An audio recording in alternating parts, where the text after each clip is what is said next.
我是乔月，福建泉州人。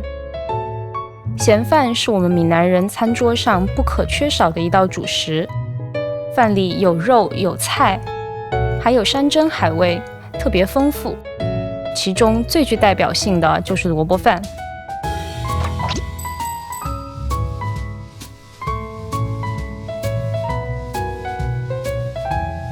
淘洗干净的米先泡个1-20分钟，泡米水留用，这个时间可以用来备料。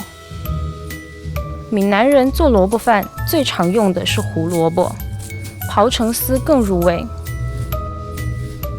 肉选肥瘦适中的3层五花肉，切成薄片。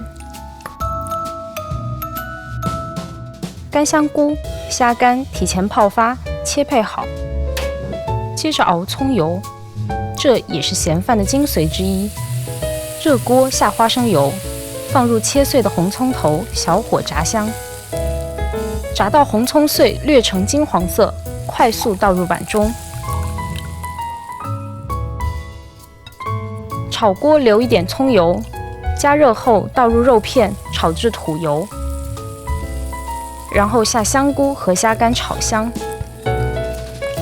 再放入红萝卜丝，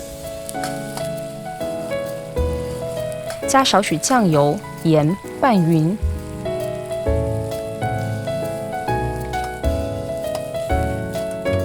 翻炒均匀后，下泡好的米，移入米饭锅中，倒入泡米水与米齐平。大火煮沸后调小火，加盖焖煮10分钟。关火后再焖10分钟就可以出锅了。吃的时候淋入葱头油和葱头碎，就是鲜香四溢的闽南萝卜饭了。